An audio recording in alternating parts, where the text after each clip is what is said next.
Madame, Monsieur, bonsoir et merci d'être sur Télé Africa dans le cadre de ce grand rendez-vous en rapport avec l'élection présidentielle prévue le 12 avril 2025. Une élection présidentielle dont la campagne électorale a été officiellement ouverte le samedi 29 mars dernier sur l'ensemble du territoire, mais également dans la diaspora, puisque les Gabonais disséminés à travers le monde ont également, selon ce qui est consacré par la Constitution de la République, le droit de pouvoir s'exprimer le 12 avril et de voter le prochain président de la République gabonaise, celui qui va donc présider aux destinées du Gabon pour les 7 prochaines années. Ils sont 8 candidats sur la ligne de départ depuis le 29 mars dernier. Ils sillonnent les différentes localités du Gabon au contact des populations afin de mettre en relief les principales articulations de leur projet de société. Dans le cadre de cette émission présidentielle 2025,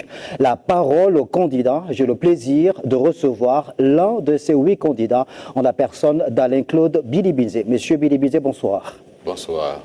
Merci beaucoup d'avoir accepté l'invitation de Télé Africa. Je vous remercie de m'avoir invité. Alors, vous n'êtes certes pas une personnalité inconnue au Gabon et même au-delà, puisque depuis plusieurs années maintenant, vous êtes une personnalité politique. Vous avez officié dans les partis politiques, notamment au sein de l'opposition gabonaise, avant de rejoindre l'ancien parti au pouvoir, le Parti démocratique gabonais. Vous êtes au cadre de la République. Vous avez fait vos classes notamment à l'Assemblée nationale du Gabon. Vous aviez été élu à 2 reprises député de l'Assemblée nationale. Ensuite, vous avez gravi les échelons dans le gouvernement de la République. On va le voir dans cette biographie que je vais donc pouvoir décliner afin de permettre aux Gabonais qui ne vous connaissent peut-être pas ou ceux qui sont hors de Gabon d'avoir une idée précise sur ce que vous êtes. Alors, vous êtes donc candidat à l'élection présidentielle et votre projet de société s'intitule Contrat national de rupture et reconstruction pour un autre Gabon. Tout à l'heure, vous allez nous dire pourquoi vous avez désigné votre projet de société sous cette appellation-là. Mais permettez-moi d'abord, comme je l'ai dit en introduction, de permettre aux Gabonais et à ceux qui ne vous connaissent pas de savoir ou de connaître qui est Alain-Claude Bilibinze. Alors, vous êtes Alain-Claude Bilibinze, vous êtes né à Makoko, au nord-est du Gabon, le 16 septembre 1967. Vous faites vos études primaires dans le chef-lieu de Logoué-Vindo avant d'être admis à l'école secondaire des cadets de la police, l'ESCAP, à Libreville. Après l'obtention de votre baccalauréat, vous poursuivez votre cursus à l'université Omar Bongo, où vous entrez en faculté des lettres et des sciences, en faculté donc de lettres à l'université Omar Bongo. Ensuite, en 2000, vous intégrez la mairie de Libreville et 2001, vous êtes nommé directeur de la communication. De décembre 2002 à décembre 2005, vous occupez différents postes dans plusieurs ministères, notamment au ministère des Droits de l'Homme, puis au ministère de l'Agriculture. En 2006, vous faites votre entrée au gouvernement en qualité de ministre délégué à la communication, porte-parole du gouvernement. La même année, vous êtes élu député, donc pour la première fois, de la commune de Makoko, du canton Ntanlouli. En janvier 2007, vous changez de portefeuille. Vous êtes nommé cette année-là ministre délégué au ministère des Transports et de l'Aviation civile. En mars 2012, conseiller politique du président de la République, Ali Bongo Ondimba, porte-parole de la présidence de la République.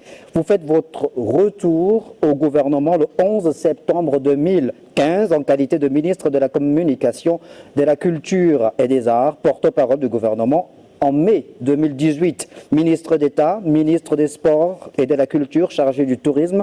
Cette même année, vous êtes élu à nouveau député du siège unique du 2e arrondissement de Makoko et du département de Ntanlouli. En juin 2019, vous avez gravi les échelons puisque vous êtes fait ministre d'État, ministre des Affaires étrangères. En juillet 2020, ministre d'État, ministre de l'Énergie et des Ressources hydrauliques. Le 9 janvier 2023, vous êtes nommé Premier ministre, poste que vous avez occupé pendant 8 mois jusqu'au coup d'État du 30 août 2023. Est-ce que je me suis trompé ou j'ai bien résumé votre biographie? C'est assez bien résumé, juste canton Ntanlouli. Voilà, canton Voilà. Ntandoli, Oui. évidemment, dont vous êtes originaire. Alors, vous êtes candidat à l'élection présidentielle du 12 avril prochain. Devrais-je vous demander pourquoi est-ce que Alain-Claude Billy-Bizet a pensé que le moment était venu pour lui, après avoir quand même entretenu un suspense à peine voilé pour certains, mais vous vous êtes décidé à vous jeter à l'eau. Pourquoi? Je vous remercie pour cette interrogation très importante, dans la mesure où se présenter face à ses concitoyens, leur proposer un projet politique articulé sur plusieurs axes, c'est nécessairement le fruit d'une réflexion. Mais c'est aussi la résultante d'une expérience de la gestion des affaires publiques, la gestion de la chose de l'État. C'est également une expérience des rencontres avec les Gabonaises et les Gabonais, où qu'ils se trouvent ici sur le territoire national, à l'intérieur du pays comme dans la capitale, et aussi bien au niveau de la diaspora. Il arrive toujours une interrogation. Pourquoi s'engage-t-on en politique? Il y en a qui s'engagent en politique pour accomplir une carrière administrative. Il y en a qui s'engagent en politique sans jamais avoir réfléchi à une idée pour le pays. Il y en a qui s'engagent en politique juste pour accompagner les autres. Je me suis engagé en politique et vous l'avez rappelé, j'ai fait mes classes dans l'opposition. C'est le lieu, si vous permettez, de saluer ceux qui m'ont accompagné ou ceux que j'ai accompagnés dans cette opposition et auprès de qui j'ai appris. Paul Mbabessol, bien sûr, mais pas que lui. Je voudrais me souvenir pour l'histoire, pour la mémoire et pour la contemporanéité de Maître Fabien Méré, qui m'a accompagné, qui m'a beaucoup appris et auprès de qui j'ai notamment découvert la question de l'état de droit, la question de la protection, de la défense des libertés. Avec Fabien Méré, nous avons créé Légitime Défense pour entrer dans les prisons et lutter contre la torture dans les commissariats de police, les lieux de détention provisoires et les prisons. Anakli Bichelo, qui n'est plus de ce monde, lorsque j'ai eu des problèmes à l'université, Maître Fabien Méré, Anakli Bichelo, le défunt Pierre Monsard, mais également Auguste Moussirou Mouyama ont été là pour moi, pour m'accompagner. Alors que je devais me déplacer clandestinement de lieu en lieu, les uns comme les autres m'aider à me déplacer, cachés parfois dans le coffre de la voiture. Ce que les Gabonais ne savent pas, c'est tout ce que j'ai traversé. Je me suis retrouvé un beau matin banni de la société. En tant que leader et étudiantin, parce que vous avez fait le reproche d'avoir été l'un des meneurs de ce mouvement de protestation au sein de l'université Omar Bongo. On vous avait fait passer où, pour certains, vous étiez un véritable agitateur à l'université. Écoutez, nous avons les faiblesses de notre jeunesse, mais aussi les qualités de nos activités de jeunesse. Je me suis engagé et donc, oui, j'ai souffert de cela. Mais j'ai été banni. Je n'avais plus le droit à un passeport. Je n'avais pas le droit de quitter le territoire national. Je n'avais pas le droit de m'inscrire dans une université francophone, quelle que soit dans le monde. Et tout ceci pour des faits qui n'ont jamais été avérés. Et donc, j'ai traversé cette période, une période de désert où j'ai perdu des amis, j'ai perdu des relations personnelles, j'étais un peu celui qui avait tout raté. Parce que vous étiez devenu indésirable. Exactement. Mais j'ai su trouver, grâce aux amis que je viens d'évoquer, la force en moi-même de repartir. Parce qu'ils ont cru en moi, ils ont su m'encourager. Et moi, j'ai gardé cela. Lorsque je peux tendre la main, je tends la main, j'encourage. Et donc, pour en revenir à votre question, c'est fort de toutes ces expériences, fort d'un engagement politique de longue date, fort aussi de l'expérience que j'ai eue de la gestion des affaires publiques, que je me suis dit, il faut oser. Aujourd'hui, proposer à mes compatriotes une offre politique. Cette offre politique, j'espère qu'on va en parler en détail, elle est fondée sur la question de la rupture. La rupture avec un système qui n'a pas permis au Gabon de se développer, rupture au plan économique, rupture au plan diplomatique, rupture au plan politique, rupture au plan social, pour apporter aux Gabonaises et aux Gabonais des réponses concrètes par rapport à ce que je sais de ce qu'est le quotidien des Gabonaises et des Gabonais, mais aussi ce que j'espère être la place du Gabon dans le concert des nations. Donc ce Gabon qui doit à nouveau rayonner, dont la voix doit à nouveau être entendue au-delà de nos frontières, et ce Gabon qui a été toujours le phare de la diplomatie au sein de notre Afrique centrale. Et donc, c'est tout cela. J'ai choisi le moment présent de cette transition pour indiquer que la transition aurait dû servir à remettre le pays sur le bon rail, mais la transition a trahi ses promesses. Alors, Alain-Claude Bilibinze, votre projet de société s'intitule donc Contrat national de rupture et reconstruction pour un autre Gabon. Vous vous inscrivez donc dans la rupture.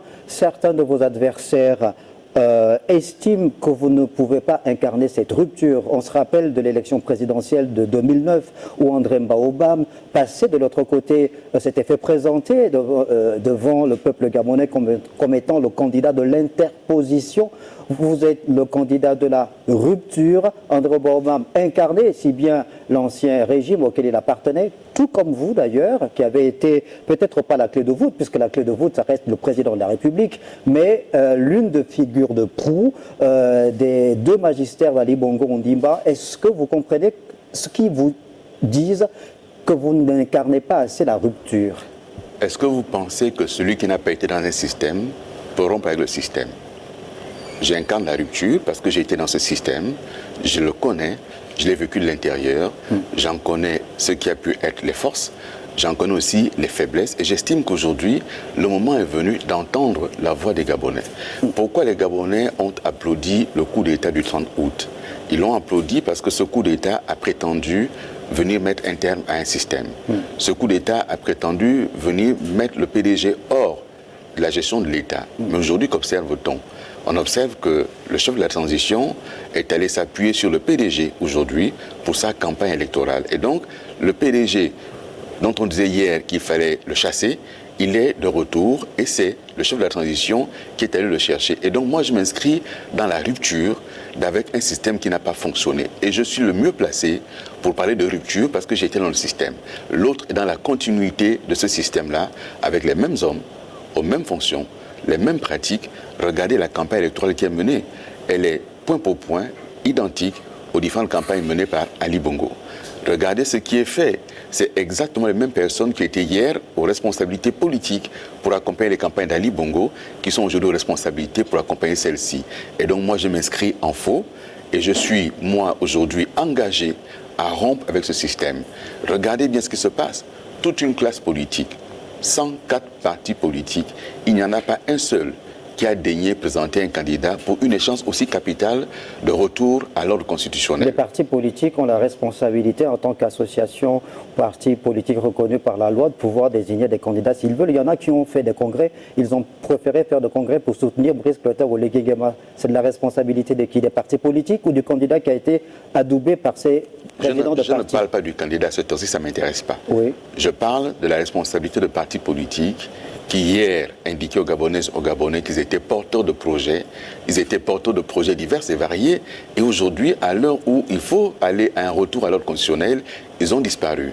Ils sont allés à Canossa. Ils ont fait le choix eux-mêmes de disparaître. Ils sont allés à Canossa, ils sont allés pour l'essentiel à la soupe, à la mangeoire, oubliant leurs engagements d'hier, oubliant la question de l'état de droit qui est aujourd'hui menacé. Lorsque quelqu'un s'exprime aujourd'hui, on le prend, on le met en prison, les partis se taisent. Ceux qui hier Vous en connaissez des voix qui ont été mis en prison, des leaders politiques qui sont emprisonnés en ce moment? Je ne parle pas de leaders politiques, je parle d'un certain nombre de citoyens qui osent émettre des critiques sur la gestion de l'État. Ils sont aussitôt chopés et jetés en prison.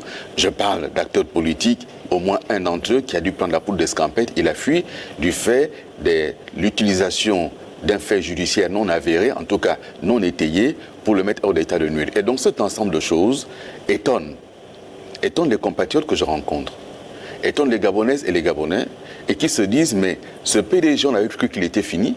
On nous avait annoncé à la fin du dialogue national inclusif qu'il fallait le suspendre pendant 3 ans. Ceux qui étaient là ont applaudi. Et aujourd'hui, ce PDG est de retour avec, comme coordonnateur national de sa campagne, un membre du comité permanent du PDG. Et avec partout des membres du PDG. Et donc, la population gabonaise a été flouée. Donc, on lui a menti. Et donc, je m'inscris dans la rupture avec cette pratique-là. Je m'inscris dans la rupture également avec la gestion globale de l'État. Et on en parlera dans les détails. Évidemment qu'on va en parler puisque c'est l'objectif de l'émission, vous permettre de pouvoir mettre le marqueur sur les principales articulations de votre projet de société que les Gabonais ce soir veulent connaître dans le détail, juste revenir sur l'épisode en rapport avec l'élection présidentielle du moment, dire quand même, c'est le devoir de vérité, que le candidat Brice Clotaire Oligui Nguema de façon officielle et soutenue par des associations. Il a un véhicule qui s'appelle le Rassemblement des bâtisseurs, qu'il y a plusieurs associations qui ont adhéré à ce Rassemblement des bâtisseurs et que le Parti démocratique gabonais, dont on retrouve, évidemment, vous avez raison de le dire, puisque ce n'est un secret pour personne, dans ces équipes de campagne, on a comme l'impression que c'est plutôt le PDG qui s'accroche obstinément à Brice Clotaire Oligui Nguema. On pourra y revenir après. Mais est-ce que vous vous rendez compte que vous m'interrogez sur mon projet? Mais non. Mais ça fait... Attendez. Non, vous avez évoqué un point, c'est vous qui avez évoqué le point, c'est pas moi. Ça fait 4-5 fois que vous nommez le nom de mon contradicteur. Non, parce que vous avez... Vous le nommez sans le citer. Je le nomme pas. Revenons à ce qui me concerne. Bien sûr, revenons. Voilà. C'est l'intérêt de l'émission d'ailleurs. Alors, ce que je trouve intéressant dans votre démarche, c'est que vous aviez, depuis plusieurs semaines maintenant, pris le soin de faire un peu le tour du Gabon à travers une caravane pour aller au contact des populations afin de connaître un peu leurs conditions de vie, d'échanger avec elles au plus proche de ces populations-là. C'est le pari de la proximité pour refonder la confiance citoyenne. C'est comme ça que vous avez résumé ces échanges avec ces populations gabonaises. Vous êtes proche de ces populations depuis quelques jours maintenant et ce 31 mars 2025, vous avez fait une conférence de presse au cours de laquelle vous avez fait une annonce, jugée comme étant une annonce phare par vous dans cette campagne électorale, puisque vous avez officiellement annoncé que si vous êtes élu au soir du 12 avril 2025, vous allez acter la création d'un revenu universel garanti de 150 000 francs CFA visant à redonner dignité et espoir aux Gabonais. Pouvez-vous nous en parler un peu plus de ce revenu universel garanti? Je me suis rendu sur le terrain auprès des populations que je n'avais jamais quittées. Je suis reparti maintenant en tant que citoyen, porteur potentiellement d'un projet présidentiel, pour échanger avec eux. Parce que je n'ai pas souhaité bâtir un projet de société avec des experts qui auraient pu rédiger de belles notes. J'ai souhaité m'inspirer de l'expérience pratique de terrain. Et je suis rentré dans des domiciles. Je suis rentré dans les maisons. Et dans toutes les maisons dans lesquelles je suis rentré, 3 préoccupations majeures. Premièrement, le chômage des jeunes. Deuxièmement, la question de la qualité de la vie simplement. Troisièmement, la pauvreté. La pauvreté. J'entre dans une maison, je trouve un père de famille retraité.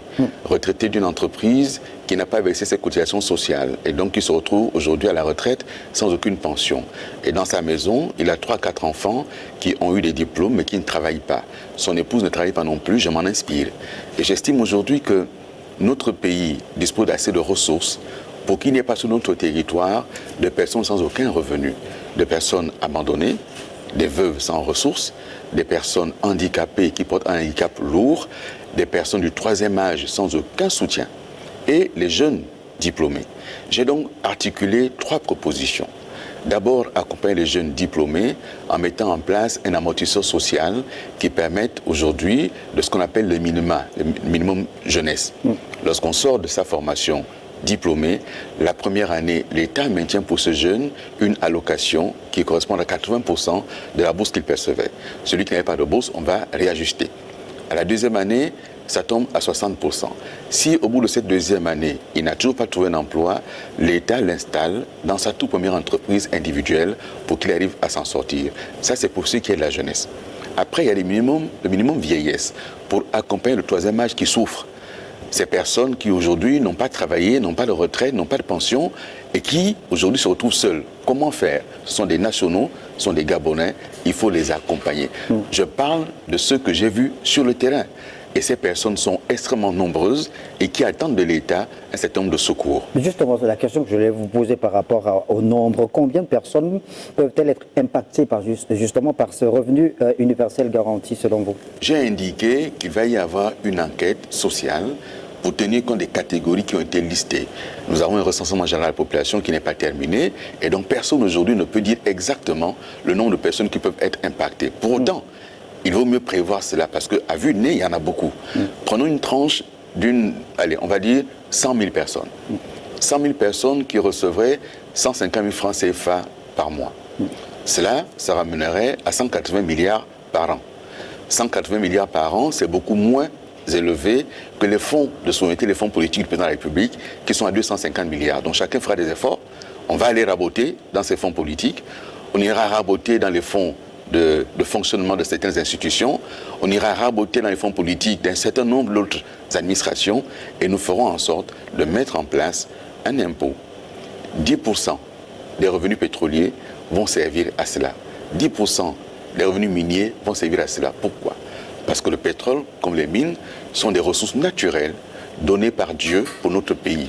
Et il est bon que chaque citoyen gabonais sente que son pays a des richesses et il en profite. Et ces 150 000 francs CFA, c'est une somme qui n'est pas exagérée et qui n'est pas modique non plus. Ces 150 000 francs CFA reversés vont permettre à ces personnes de s'en sortir, de payer le loyer et de rentrer dans l'économie. On rentre dans un cercle vertueux puisqu'il va y avoir une économie locale qui va se développer à partir de cela. Et donc l'État ne perd pas totalement puisque par cela, on relance l'économie et on fait en sorte que chacun soit aujourd'hui acteur de cette économie. Ça pourrait coûter combien? Est-ce que vous avez fait une estimation de ce que pourrait coûter justement en fonction de la taille, de la cible, du nombre de personnes que pourrait coûter justement ce revenu universel garanti? Vous voyez, dès qu'il s'agit de nous occuper des personnes fragiles, des pauvres, on trouve tous les arguties possibles pour indiquer que ouais, mais budgétairement, ce n'est pas soutenable. Si, c'est soutenable. J'ai indiqué que ça ne fera pas d'emprunt supplémentaire. J'ai indiqué qu'on ne fera pas d'impôts supplémentaires. J'ai dit qu'on prend 10% des ressources de l'État issues du pétrole, 10% des ressources de l'État issues des mines. Cet argent aujourd'hui sert à quoi? Il est dilapidé. Il sert à entretenir un certain nombre d'acteurs publics et il s'agit donc maintenant de penser aux personnes fragiles qui sont également nos compatriotes et qui ont besoin de notre assistance. J'insiste là-dessus. Après la question de l'évaluation, je vais en faire une très rapidement. Je vous dis c'est 180 milliards de francs CFA par an, si on prend 100 000 personnes. Mais la masse salariale de l'État, elle était à moins de 700 milliards quand j'étais Premier ministre. Elle est montée aujourd'hui à plus de 835 milliards de francs CFA. Et donc vous avez d'un côté une masse salariale qui a 835 milliards de l'État, de francs CFA pour ceux qui travaillent, et vous auriez donc 180 milliards supplémentaires que l'État mettra à disposition pour les populations les plus fragiles.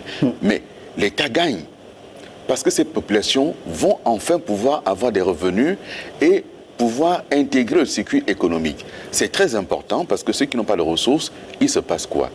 Il se passe l'oisiveté. Il se passe quoi? Il se passe malheureusement des choses qui ne sont pas très bonnes à raconter. Moi, je suis rentré dans des maisons où quelqu'un m'a ouvert son congélateur en me disant ça fait 2 jours, je n'ai rien. Alors, quand vous avez vécu ces différentes scènes, parce qu'on a vu des vidéos, on a vu des photos justement de vous, où vous aviez été marqué quand vous avez vu cette détresse, vous avez lu cette détresse des Gabonais dans les yeux, et là vous avez une bonne fois pour toutes compris que les Gabonais ne vivaient pas au-dessus de leurs moyens. Bon, d'abord, cette histoire de Gabonais qui vivent au-dessus de leurs moyens, je précise et je confirme que vous, monsieur Ange Pambo, vous êtes salarié et vous savez gérer votre salaire. Mais j'ai dit qu'un Gabonais qui gagne 300 000 francs CFA par mois et qui achète un téléphone portable qui coûte 1,5 million, il vit au-dessus de ses moyens. Je le dis et je le confirme. Lorsqu'on est en responsabilité, il faut pouvoir dire un certain nombre de choses. Je n'ai pas généralisé. J'ai estimé qu'après avoir convoqué les assises contre la vie chère, sur mon initiative, on a convoqué ces assises, j'ai lu les rapports des assises, j'ai participé aux travaux et un des éléments, ça a été la question de l'habitude que nous avons d'acheter ce qui n'est pas nécessaire. Et j'ai donc interpellé sur le sujet en disant, si on doit s'endetter, endettons-nous pour ce qui est productif. Ne nous endettons pas pour ce qui n'est pas productif et qui au contraire coûte de l'argent. Voilà le propos que j'ai tenu et qui a été sorti de son contexte. Mais je ne découvre pas la pauvreté. Je suis un enfant du quartier. Je suis un enfant de Makoko. Je ne découvre pas la pauvreté en 2025. Simplement en 2025, je suis candidat à l'élection présidentielle et c'est là que je me donne le droit d'émettre des propositions publiques sur ce que je pense être des mécanismes pour résoudre ce problème-là. Mais j'ai aussi indiqué que la lutte contre la pauvreté n'amène pas la prospérité.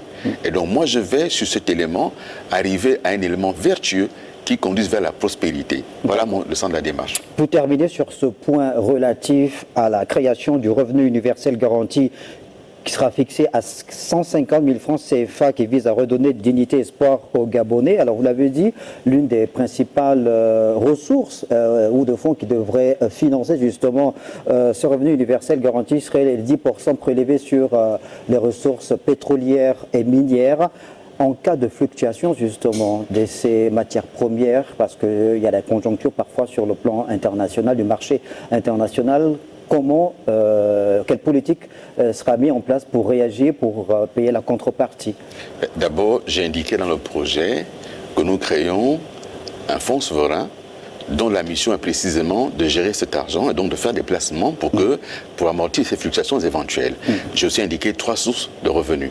Première source de revenus, c'est ce que vous venez de rappeler, 10% des ressources du pétrole et des mines.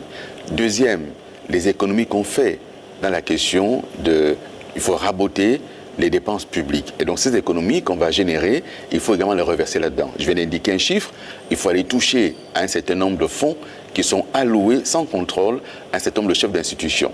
Il faut aller regarder les primes qui sont reversées à un certain nombre de compatriotes et qui permettent aujourd'hui à ces compatriotes d'avoir un bon train de vie, mais il faut un minimum de solidarité nationale. Il faut ensuite aller regarder, je l'ai déjà indiqué, j'ai dit que dans mon projet, il y a certaines institutions qui ne sont pas utiles au pays, telles que le Sénat, il faut le supprimer, telles que le Conseil économique social, il faut le supprimer, telles que la médiature de la République. Et donc, on fait là des économies qui permettront de soutenir ceux de nos compatriotes les plus fragiles. Et enfin, en troisième lieu, regarder la question des ressources fiscales, aller réexaminer les exonérations qu'on a accordées trop facilement à certaines entreprises et qui ne jouent pas le jeu en contrepartie d'un réinvestissement. Et donc prendre cet argent pour financer la solidarité. Pourquoi c'est nécessaire? Dans un pays, lorsqu'il y a des compatriotes qui sont en extrême pauvreté, c'est un pays qui n'est pas en paix, c'est un pays qui n'est pas en joie et c'est un pays qui ne peut pas se développer. Et donc il faut réactiver. C'est pour ça que je parle de la question de l'espérance, rallumer l'espérance. On ne peut pas être dans la désespérance totale où on se dit « Ah tiens, que fait mon pays? Que fait mon pays ?» Et on commence à détester les hommes politiques, on commence à détester les gouvernants parce qu'en effet, les gouvernants jusqu'à présent n'ont pas été assez attentifs sur ces problématiques-là. Aujourd'hui, ça fait des décennies qu'on fait une allocation aux personnes handicapées, par exemple, 50 000 francs ou 65 000 francs par an. Par an. Mais qui peut vivre avec ça? Personne. Et donc, il s'agit d'aller sur une allocation mensuelle, mais il ne s'agit pas d'entretenir éternellement la pauvreté. Il s'agit de faire en sorte que ces personnes s'en sortent et donc faire un effet d'éviction. Une fois que la personne a reçu l'aide de l'État, au bout de 2-3 ans, s'est établie avec une activité, elle sort donc des personnes qui en ont le plus besoin pour arriver à faire entrer d'autres personnes. Mais n'oubliez pas non plus que nul n'est éternel. Il va bien y avoir un remplacement naturel. Et donc, de ce point de vue, il faut faire en sorte que la pauvreté et l'extrême pauvreté disparaissent de notre pays. C'est mon engagement. Je le ferai. Pour le dernier point, en rapport justement avec votre politique sociale, celle mise en relief par votre projet de société, la Caisse nationale de sécurité sociale est l'un des fleurons de la politique sociale au Gabon, mise en relief depuis plusieurs décennies par feu le président Omar Bongo Ondimba. Mais ces dernières années, malheureusement, la CNSS a traversé une situation très difficile, mauvaise gouvernance, diminution du nombre de cotisants, un nombre très élevé de nouveaux retraités. Le gouvernement déchu avait adopté lors du Conseil de ministres du 7 juin 2022 3 projets de texte, notamment un projet de décret instituant une administration provisoire qui malheureusement n'a pas pu remettre la CNSS dans le sens de la marche. Est-ce que la Caisse nationale de sécurité sociale, pour vous, doit rester justement le fer de lance de la politique sociale au Gabon? Bon, d'abord, je pense qu'il n'est pas très juste. Je ne suis pas candidat aujourd'hui pour défendre un bilan. Le gouvernement n'est plus en place, mais il n'est pas très juste de dire que l'administration provisoire n'a pas été efficace. Elle a produit des résultats. Elle a réussi. Aucun selon les syndicalistes. Bon, mais écoutez, chacun a son appréciation. Moi, j'ai le cahier de charge qui lui a été remis et j'ai vu les résultats qui ont été faits. Mais je ne suis pas là pour cela. Il faut pouvoir réformer les 3 caisses. La CNSS, bien entendu, mais aussi la caisse de pension des fonctionnaires, mais également la CNAMGS. Il faut réformer ces 3 caisses qui n'ont pas forcément le même objet, mais qui rendent la politique gouvernementale en matière d'accompagnement social et d'aide sociale aux populations très efficace lorsque les caisses sont réformées. Mais les réformer veut aussi dire, en interne, avoir un certain nombre d'indicateurs de contrôle, de mesures d'efficacité et pouvoir faire en sorte qu'on s'arrime à ce qui se fait du point de vue international. Prenez la question de la CNAMGS. Aujourd'hui, 30% de médicaments en moins, c'est ce que le nouveau gouvernement vient de faire. ils ont baissé de 30% les médicaments remboursés. Aujourd'hui, à Port-Gentil par exemple, une seule pharmacie prend les abonnés CNAMGS, les assurés, 80 personnes par jour. Et donc, si vous êtes la 81e personne, vous n'avez votre ordonnance, vous devez attendre le lendemain. Dans Libreville, aujourd'hui, il y a des pharmacies qui ne servent que jusqu'à midi, les abonnés CNAMGS. Il faut réorganiser tout ceci. Il faut bien financer la CNAMGS parce que c'est un outil très important d'accompagnement sur la question de la santé. Et la santé est au cœur de mon projet. Moi, président, la question de la gratuité de la santé, la question de l'accès aux médicaments. Mais quelle santé? D'abord, la prévention. Nous mettons beaucoup d'accent sur le curatif, il faut revenir sur la prévention. La prévention, c'est aussi la question de l'environnement. Regardez Libreville aujourd'hui, il n'y a plus du tout de service d'assainissement de Libreville. Lorsque j'étais dans les quartiers et que j'ai vu toutes ces zones inondables et inondées, on se demande pourquoi est-ce qu'on se plaint qu'on ait autant de personnes souvent de paludisme. Il faut donc pouvoir travailler en amont sur la question de la prévention. Le problème, c'est qu'on estime qu'il y a eu une forme de déconstruction méthodique de tous les acquis du Gabon depuis 1960 au fil des années. Comment expliquer justement qu'on ait pu réaliser de grands projets et qu'aujourd'hui on se retrouve dans ce genre de situation? Mais parce qu'on a oublié l'humain. Et moi je suis là pour mettre l'humain au centre de la question politique. Lorsque j'entends qu'on va construire la cité de la démocratie, les populations qui vivent à Sotega, à Sosiga, n'iront pas dormir là-bas. Les 52 villas de chefs d'État qui seront construites, on sait comment ça va se terminer. Ce sont les dignitaires du régime qui iront s'installer là-bas. On sait comment ça va se terminer. Et donc ce sont des choix malheureux que moi je n'aurais pas fait. Lorsqu'on annonce Libreville 2, alors que Libreville 1 a cette catastrophe-là, Libreville 1 est une catastrophe urbanistique, il faut aujourd'hui engager des politiques réelles de rénovation urbaine pour que les populations où elles vivent sentent une amélioration concrète de leurs conditions de vie. Et c'est au cœur de tout. Sur la santé, j'indiquais dans mon projet qu'il faut la santé de proximité, dont les dispensaires de quartier doivent à nouveau fonctionner. Ça existe déjà, non? Il y a des dispensaires. Non. Il y a énormément de quartiers à Libreville qui n'ont aucun dispensaire. Il y a même des arrondissements entiers qui n'en ont quasiment pas. Donc il faut revenir à des questions de dispensaires de proximité pour prendre en charge les premiers soins et n'aller dans les grands hôpitaux que pour ce qui est de la médecine quasiment lourde ou pointue. Et ensuite, ce qu'on avait commencé, qu'il faut poursuivre, ce sont les hôpitaux d'arrondissement, dotés des arrondissements d'hôpitaux où on peut avoir également un certain nombre de prises en charge médicales et y compris les accouchements. D'accord. Alain-Claude Bilibidze, avant d'aller dans les quartiers, c'est important évidemment la proximité, emmener le médicament près du patient. On a des grandes structures hospitalières, des centres hospitaliers universitaires qui existent. Dans la rue, il y a encore quelques jours, une dame qui me voit certainement à la télé m'a apostrophé en me peignant un tableau plutôt sombre de la réalité du centre hospitalier de Libreville. Comment vous allez faire, vous, qui avez été plusieurs années ministre de la République, si vous êtes élu président de la République, pour faire en sorte qu'une bonne fois pour toutes les difficultés, toute la misère qu'ont les patients gabonais dans nos principales structures sanitaires trouvent des solutions. Il n'y a pas de médicaments à l'hôpital. Mais donc vous les plateaux, pas, oui, alors. mais bien sûr, Bien. on est tous gabonais. On est gabonais. Je suis gabonais comme vous. Je vais à l'hôpital aussi quand je tombe malade. Comment faire justement, comment d'ailleurs expliquer qu'on se retrouve dans ce genre de situation? Bien, vous me posez une question, j'étais en train de vous déterminer quelle est la politique publique que j'entends mettre en œuvre dans ce sens. Si aujourd'hui ces hôpitaux sont engorgés, c'est précisément parce que tout le monde y va à tout moment. Mais si vous avez des dispensaires qui vont permettre de prendre en charge au plus près les populations, elles n'iront plus dans ces hôpitaux-là qui sont aujourd'hui surchargés. J'y étais il y a quelques jours. J'étais à l'hôpital général il y a Le problème, quelques est-ce jours. que c'est la proximité ou c'est la mise à disposition des structures adaptées ayant des plateaux techniques, des médecins formés et les médicaments? Mais comment vous n'arrivez pas à comprendre ce que je vous indique? Quand je parle de dispensaires de proximité, ce n'est pas seulement des bâtiments, c'est des médecins avec des plateaux techniques qui feront en sorte que le paludisme n'aille pas au CHU de Libreville, mais soit traité au dispensaire, qui feront en sorte qu'on n'aille pas au CHU de Libreville pour s'opérer d'une hernie, mais l'hôpital d'arrondissement va s'en occuper et le CHU de Libreville prendra en charge un certain nombre de pathologies beaucoup plus spécialisées, si on peut dire ainsi, beaucoup plus lourdes parfois.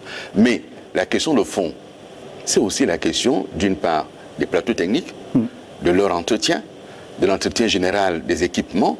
Des CHU ont été construits. il a certainement manqué de ressources pour l'entretien, et aujourd'hui, ils sont en plein délabrement. Il a surtout manqué également de formation, parce que ça a été une bonne chose de construire le centre hospitalier universitaire d'Angondje, par exemple, quand on a ouvert l'unité de cancérologie, sans qu'on ait des médecins suffisamment formés et en nombre suffisant également pour y travailler. Il faut, dans ce domaine, repartir sur un principe. La science, et donc la médecine, ça n'a pas de nationalité. Il faut avoir le courage de se dire, nous n'avons pas de médecins en nombre suffisant, on en fait venir. Et donc, à la fois, il faut former des médecins gabonais, mais la maladie n'attend pas la fin de la formation des médecins. Il faut donc pouvoir avoir le courage d'observer que dans ce domaine-là, il faut pouvoir faire venir des médecins. Ça se fait partout. Partout, on fait venir des spécialistes du monde entier. Mettons en place ces politiques-là. Sur la question, toujours de la santé, la politique du médicament. Dans les hôpitaux, il faut des pharmacies associées. Il n'est pas normal. Moi, l'autre jour, je discutais avec des compatriotes qui m'ont expliqué, et c'est une réalité, que lorsqu'il est minuit et que vous allez à l'hôpital au CHU de Mélène, vous y allez, du PK9, hôpital Omar Bongo, si on vous fait une ordonnance, il n'y a aucune pharmacie dans les environs. Il faut partir de là pour repartir en ville chercher une pharmacie. Et donc, les hôpitaux doivent avoir des pharmacies intégrées pour prendre en charge les médicaments. Donc, les patients. Donc, la question du médicament, disponibiliser le médicament, nous avons indiqué qu'il va falloir faire en sorte que le médicament aille au plus près des populations, y compris dans les zones rurales. Donc, c'est essentiel. Moi, lorsque je parle de rupture, c'est effectivement remettre l'homme au cœur des politiques publiques que nous mettrons en place. On a parlé de social, notamment à travers le revenu universel garanti. Vous venez de parler de la santé.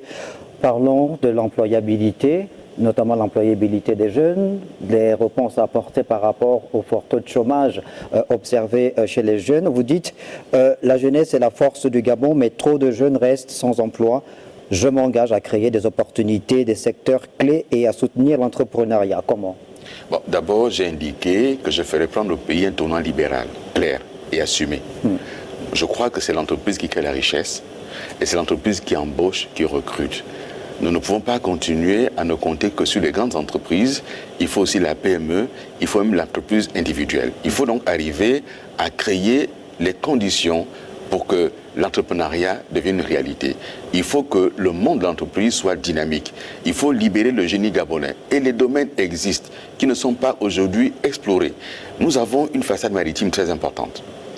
La surface maritime du Gabon est presque égale à la surface terrestre, si on inclut le plateau continental et la zone économique exclusive. Il faut donc pouvoir, au Gabon, avoir là-dessus la question d'une industrie en ce qui concerne la pêche et toute la valeur ajoutée qu'on peut apporter, toute la chaîne de valeur sur la question du poisson, par exemple. Nous n'avons pas aujourd'hui de port de débarquement. Nous n'avons pas aujourd'hui un armement gabonais. Nous n'avons pas aujourd'hui une industrie de la pêche. Donc, ce sont des secteurs importants. On ne pourra pas régler la question du chômage des jeunes si on ne règle pas la question de la diversification de l'économie, donc de créer de nouvelles sources de croissance. L'agriculture sera également une source de croissance. Le numérique, dans le projet sur la réforme du système scolaire, nous mettons en place des incubateurs numériques dans les lycées pour que les gamins apprennent déjà à pouvoir créer une entreprise individuelle. On est en train jusque-là d'attendre le résultat des incubateurs qui ont été créés de 2009 à 2023. Par exemple, il y a eu plusieurs séminaires, plusieurs rencontres, des start-up, semble-t-il, créées, mais dont on a du mal jusqu'à aujourd'hui à pouvoir mesurer. Est-ce que c'est une raison pour s'arrêter? Mesurer les résultats. Non, je n'ai pas dit que c'était une raison. Donc moi, je parle de mon projet et vous me parlez du passé. Non, je veux surtout que vous appuyez sur les éléments qui nous prouvent, qui nous montrent que ce sont des projets viables. Mais ils sont viables. Il va falloir digitaliser l'administration.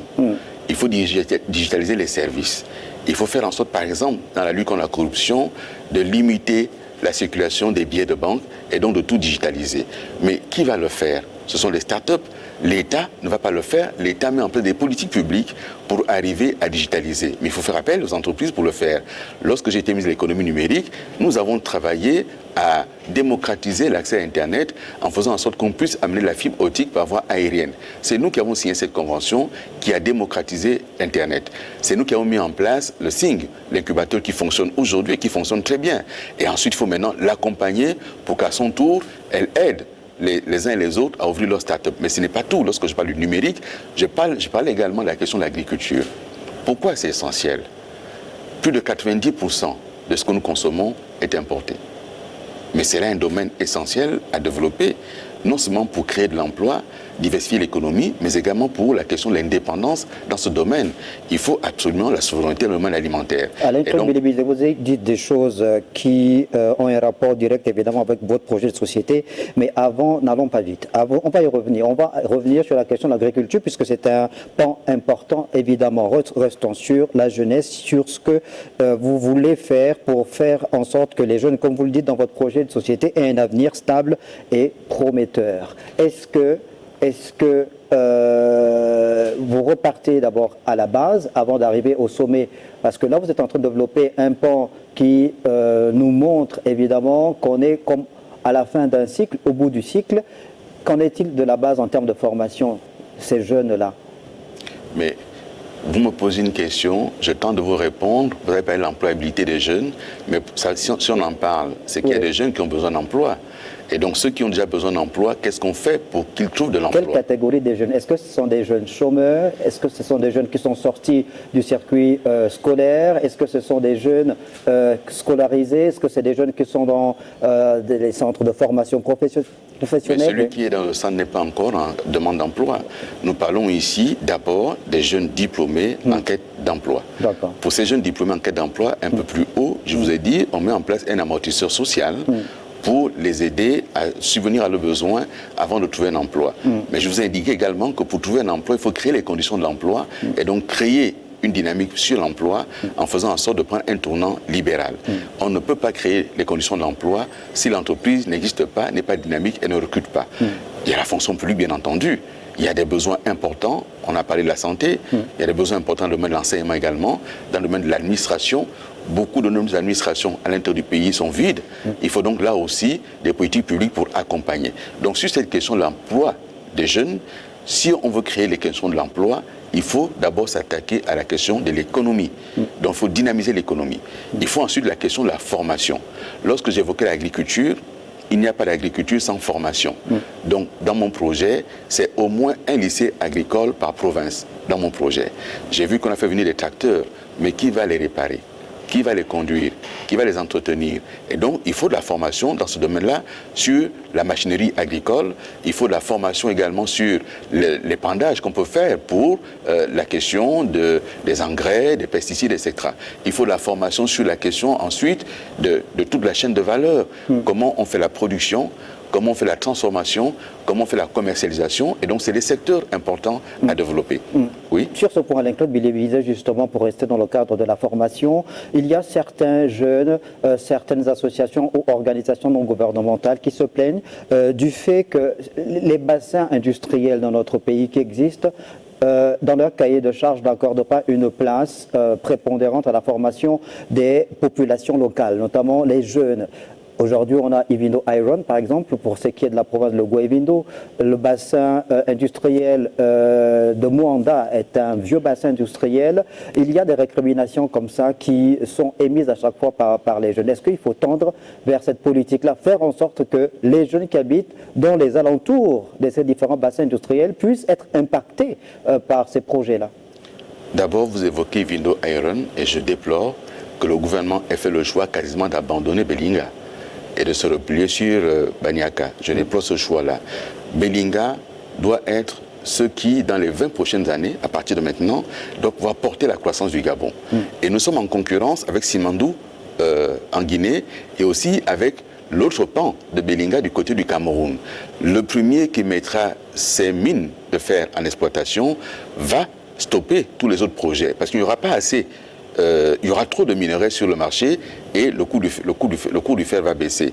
Je déplore que le gouvernement ait abandonné ce projet pour lequel nous nous sommes battus. Moi, je me suis battu pour qu'on lance Belinga. Et je me suis battu pour qu'on lance Belinga parce qu'il y avait Simandou à côté, en Guinée, qui allait démarrer. Et donc, si on continue à retarder ce projet, et s'il n'est pas lancé dans les 3-4 prochaines années, on en aura pour 10, 15, 20 ans encore avant de le lancer. Et donc, oui, ce que vous évoquez est une réalité. Dans le projet que nous portons, nous mettons en place la question de la décentralisation. Mais ça s'accompagne de quoi? Et ça s'accompagne d'une part d'un investissement de l'État, mais d'autre part d'une carte industrielle. Moi, j'ai indiqué que Nkock a été un bel exemple, mais Nkock a été dévoyé. Il va falloir faire en sorte que la première transformation ait lieu sur les lieux de coupe. Par exemple, pour ce qui est du secteur forêt-bois, on coupe le bois à Menkambo, à Mimongo, à Minzik, pour le transporter jusqu'à Libreville en Nkock. Il faut donc que la première transformation ait lieu sur place pour créer une première industrialisation et créer les conditions d'emploi des jeunes. Ensuite, sur la question de la formation, il n'y a pas que les entreprises. Il faut des partenariats forts entre l'entreprise et l'État, mais donc l'entreprise doit faire son boulot, mais l'État, en amont, doit construire des centres de formation adaptés aux besoins industriels et au bassin industriel que vous évoquez. On ne peut pas continuer à faire venir tout le monde à Libreville. Il faut cesser avec cette espèce d'attrait de Libreville, qui est d'ailleurs organisé par notre système administratif de formation. Un enfant qui a son bac à Menkambo, il quitte Menkambo pour venir à l'université à Libreville, et ensuite, s'il va en France, il va en France pour ses études les terminer, et quand il revient, il n'a pas d'emploi sur place à Menkambo. Et donc, c'est des politiques publiques sur la question de la décentralisation et de l'aménagement du territoire. Alain-Claude Bilibinzé, dans votre projet de société, vous mettez également un point sur la gestion responsable des finances publiques. Vous dites une économie forte repose sur une gestion rigoureuse et transparente des finances publiques. Je m'engage à rationaliser les dépenses, lutter contre la corruption et investir efficacement dans les secteurs prioritaires. Alors commençons par votre engagement en ce qui concerne la rationalisation des dépenses. Et là, vous revenez sur votre ferme volonté à faire, je ne vais pas dire faire disparaître, à faire en sorte que le Sénat, le Conseil économique et social, soient des institutions mais il n'y a pas que. Oui. Il y a des institutions aujourd'hui dont personne ne connaît le niveau exact du budget ni l'utilisation qui en est faite. Donc, lorsque je parle de rationaliser, c'est de regarder ce qui est nécessaire au fonctionnement de l'État. Tout ce qui est excessif, il faut naturellement le couper. Il y a les autorités administratives qui existent, il y a aussi les établissements publics qui existent. Donc, il faut regarder tout ceci. Mais je m'engage également à réorganiser les finances publiques et à revenir notamment sur la question de la BOP. Depuis qu'on a adopté la BOP, je ne connais aucun projet qui a débuté et qui s'est achevé sous financement BOP. Donc, il faut réorganiser tout ceci.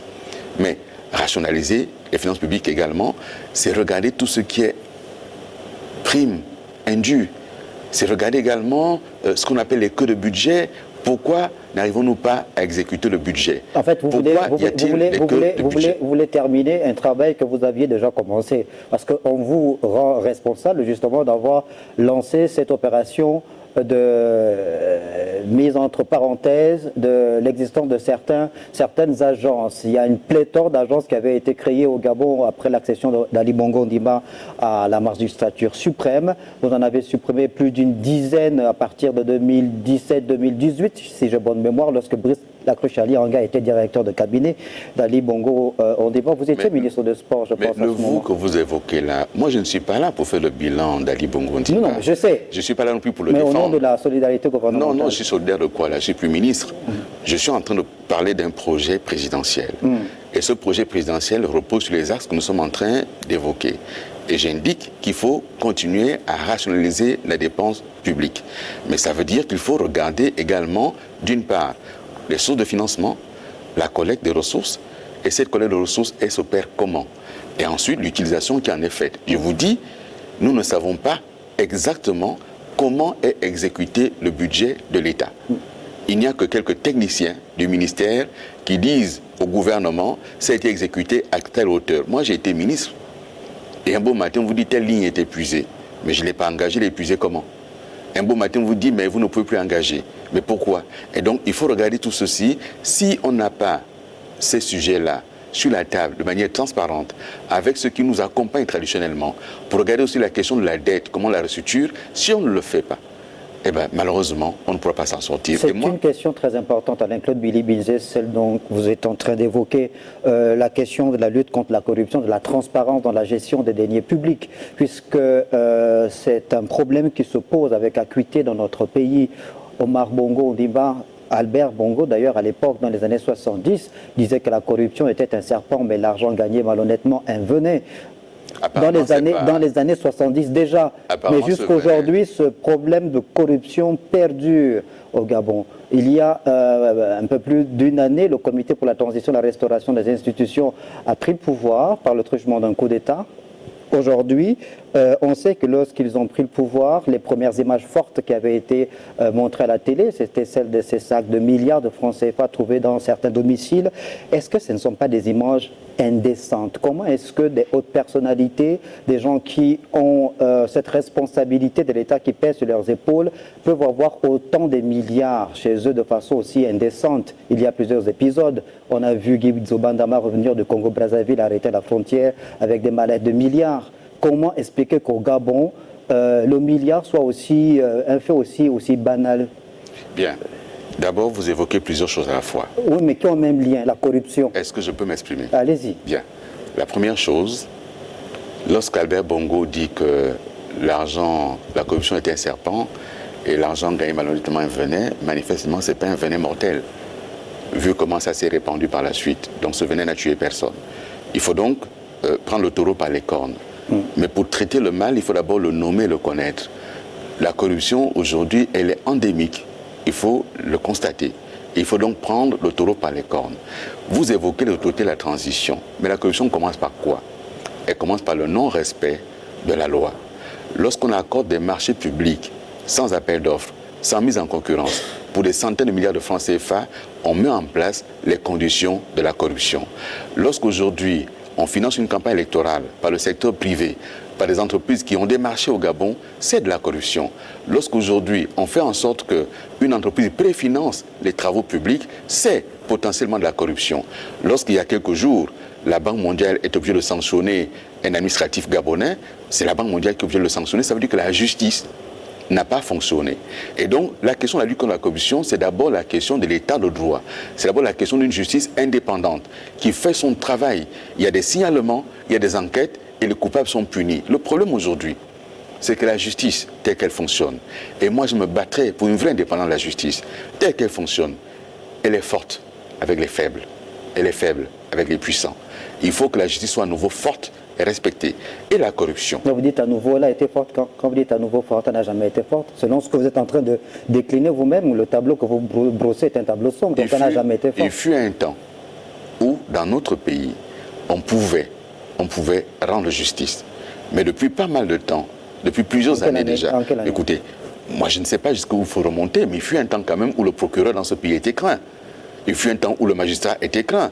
Et puis, il y a un moment, le magistrat est devenu l'ami de tous les commerçants. Et donc, il faut mettre un terme à tout ceci. Vous avez évoqué les images fortes tout à l'heure. Moi, je ne peux pas vous laisser confirmer ce genre de choses. Non, parce que on a vu. Sur mon place. Vous avez vu. Attendez. Je ne suis pas le seul d'avoir vu ces images. Attendez, ce qu'on a vu, c'est une chose. Est-ce que ce qu'on a vu est réel? Je n'en sais rien. La justice ne s'est pas encore prononcée.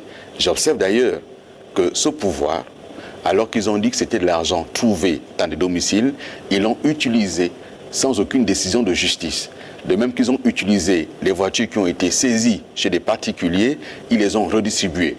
De même qu'ils ont redistribué les maisons, les terrains, sans aucun cadre juridique adapté. Et donc voilà un pouvoir qui est venu soi-disant restaurer les institutions et qui est le premier à donner des coups de boutoir à la justice gabonaise. Et donc moi je mettrai un terme à cela. Sur la question de la corruption, j'avais discuté, j'étais en 2013, conseiller d'Ali Bongo. Nous sommes allés à Berlin, au siège de Transparency International, pour pouvoir mettre en place au Gabon un système national d'intégrité.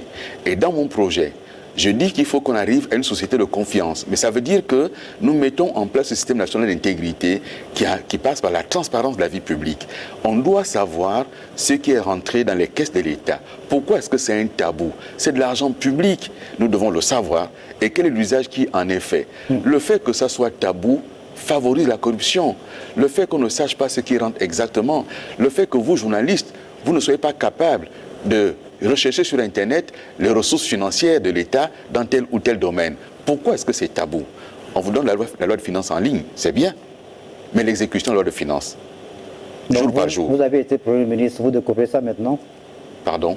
Vous avez été Premier ministre, aujourd'hui vous faites le... Je l'ai été 7 mois. Et je suis candidat à la présidentielle tenant compte justement de l'expérience que j'ai vécue. Et en tant que Premier ministre, ce n'est pas moi qui ai fait les arbitrages budgétaires. Je suis arrivé Premier ministre, la loi de finances était déjà adoptée, elle s'apprêtait à être exécutée, et j'ai quitté le gouvernement par le coup d'État, on ne l'avait pas encore exécuté à moitié. Moi j'entends souvent dire, attendez, puisque vous me donnez la page là-dessus, j'entends dire, on a trouvé de la dette, c'est vrai, mais les ressources qui ont été trouvées, pourquoi on n'en parle pas? Qu'est-ce qui a été fait des ressources qui ont été trouvées? Comment ça a été utilisé? Quel est le compte rendu qu'on en fait? On n'en parle pas. Et donc, oui, c'est fort de l'expérience que je prends la rupture, parce que ça a mal fonctionné.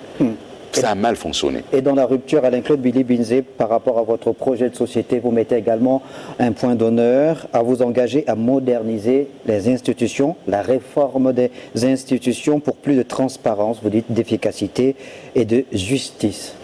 Regardez le projet politique que porte le candidat du CTRI. Vous ne voulez pas parler de votre candidat, ce projet politique, il n'y a ni justice, ni lutte contre la corruption, on en a parlé comme ça, ni question de liberté, ni question de liberté d'expression, et donc ça donne l'indication de ce qui pourrait arriver demain.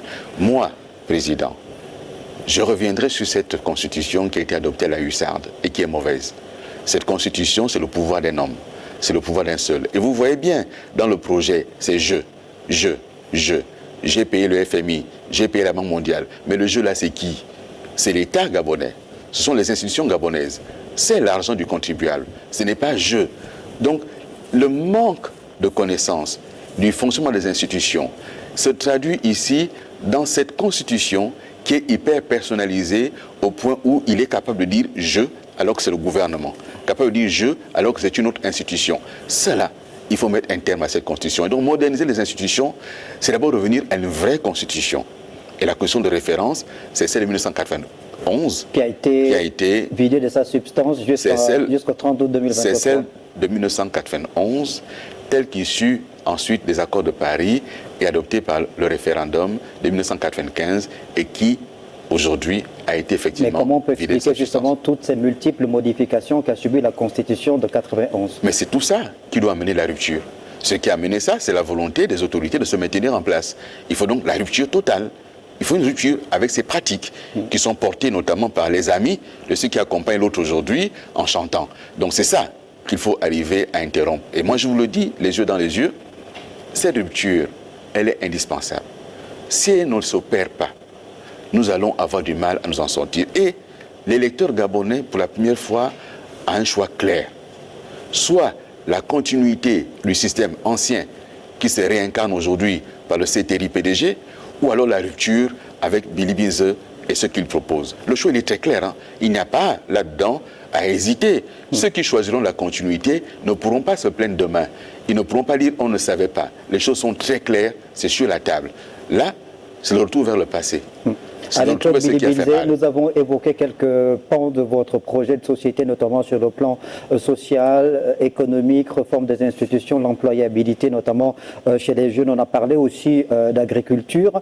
Peut-être parler de Gabon sur la scène internationale. C'est l'actualité également. Si vous êtes élu président, au regard du contexte actuel qui prévaut dans le monde, dans l'Afrique noire francophone, notamment ce qui concerne la réforme des accords de coopération de défense, des accords militaires entre l'Afrique noire francophone et la France, quelle sera votre posture? J'ai répondu sur le sujet de manière très claire. Il n'y a aucun sujet tabou. Nous mettons tout sur la table. Tous les accords. Accords économiques, accords diplomatiques, accords fiscaux, accords militaires, tout sera sur la table.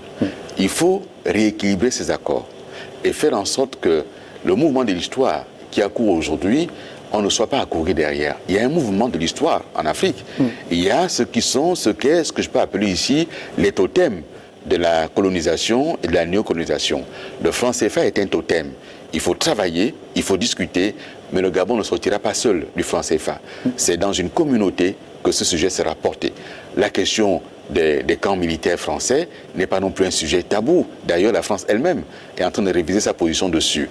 Et moi, je suis pour qu'il y ait une vraie discussion franche, mais en même temps qu'il faut discuter sur la question de la présence militaire française, c'est d'abord la question de la réforme de notre propre armée qu'il faut faire monter en puissance. Et dans mon projet, il y a une loi de programmation militaire dans une discussion générale avec les forces pour regarder comment on adopte une nouvelle stratégie de défense dans une Afrique centrale avec le golfe de Guinée qui aujourd'hui enregistre 85% de la piraterie maritime.